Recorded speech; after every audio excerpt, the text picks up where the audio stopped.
China के ऐसे ऐसे इन्वेंशन देखकर इंडिया के लोग बस यही कहेंगे, क्या कहीं इस मशीन में कोई भूत या प्रेत आत्मा है? सोचो कूड़ा फेंको और डस्टबिन खुद चलकर पकड़ ले।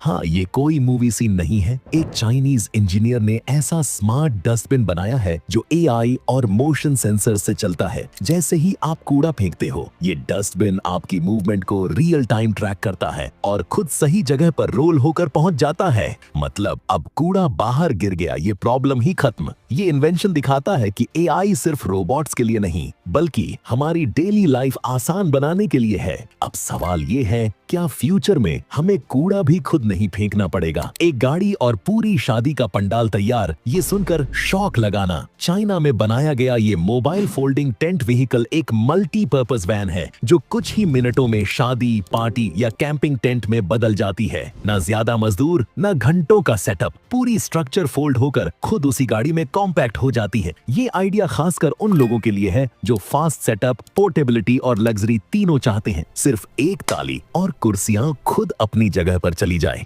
2016 में निसान ने अपनी सेल्फ पार्किंग कार टेक्नोलॉजी से इंस्पायर्ड होकर इंटेलिजेंट चेयर्स बनाई थी। इन कुर्सियों में सेंसर्स और वाईफाई लगे थे। जैसे ही आप क्लैप करते तो कुर्सियां खुद रोल होकर टेबल के नीचे परफेक्टली पार्क हो जाती थीं। ये मास प्रोडक्शन के लिए नहीं था, बल्कि ये दिखाने के लिए कि ऑटोमेशन हमारी सबसे सिंपल हैबिट्स तक पहुंच सकता है। अब सोचो, सुविधा और आलस के बीच बाउंड्री आखिर कहां है? आपने अपनी डेली लाइफ में कभी ना कभी सोचा जरूर होगा कि आखिर कूलर का पानी जाता कहां है और एसी का पानी आता कहां से है। सबसे पहले कूलर की बात करते हैं। कूलर हवा को ठंडा करने के लिए पानी को उड़ाता है। जब गर्म हवा गीली घास से टकराती है तो पानी इवपोरेट हो जाता है, यानी भाप बनकर उड़ जाता है। इसलिए कूलर का पानी खत्म हो जाता है और हमें बार बार पानी भरना पड़ता है। अब आते हैं एसी पर। एसी हवा को ठंडा करने के लिए हवा की नमी खींच लेता है। हवा में जो मॉइस्चर होती है वो ठंडी होकर पानी बन जाती है। यही पानी पाइप के जरिए बाहर टपकता है। इसीलिए एसी से पानी निकलता है जबकि उसमें पानी डाला ही नहीं जाता। ये डिवाइस बहरे लोगों को नहीं, बल्कि उन लोगों को आवाज देता है जिनकी आवाज हमेशा के लिए चली गई थी। अब सच समझो, ये डिवाइस इंडियन डॉक्टर विशाल राव ने बनाई है और इसका नाम है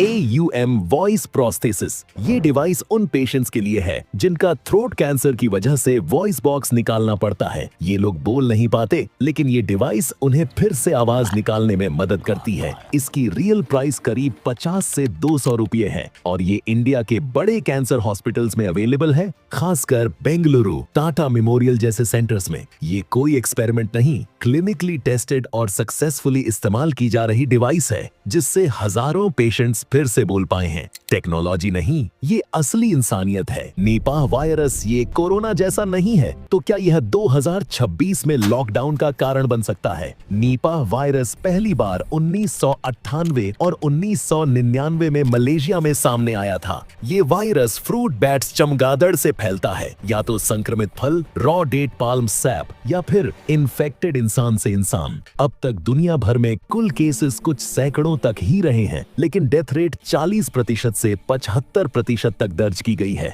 यानी ये बहुत ज्यादा घातक है। इंडिया में निपाह वायरस पहली बार 2001 में वेस्ट बंगाल सिलीगुड़ी में सामने आया था और बाद में 2018 से केरला में स्पोराडिक आउटब्रेक्स देखे गए। नर्सेस और हेल्थ केयर वर्कर्स भी संक्रमित हुए हैं, खासकर पेशेंट के डायरेक्ट कांटेक्ट से। इन्फेक्शन के बाद 4 से 14 दिन में सिम्टम्स और सीवियर केसेस में 24 से 72 घंटे के अंदर हालत क्रिटिकल हो सकती है। लेकिन हर मरीज की मौत घंटों में हो, ऐसा कहना सही नहीं है। एक दिन में कितने लोग संक्रमित हुए, इसका कोई फिक्स्ड ग्लोबल नंबर नहीं होता, क्योंकि आउटब्रेक्स छोटे और लोकलाइज्ड रहते हैं। अभी ऑफिशियली ये वायरस कुछ स्पेसिफिक रीजन्स तक सीमित है, पूरे देश या मल्टीपल सिटीज में अनकंट्रोल्ड स्प्रेड नहीं है। अगर इसे स्ट्रिक्ट सर्वेलेंस, आइसोलेशन और कॉन्टैक्ट ट्रेसिंग से कंट्रोल न किया जाए तो लोकल आउटब्रेक्स का खतरा बना रह सकता है। लेकिन 2026 में पूरे इंडिया के लिए पैंडेमिक या लॉकडाउन जैसा खतरा बनने का अभी कोई साइंटिफिक एविडेंस नहीं है।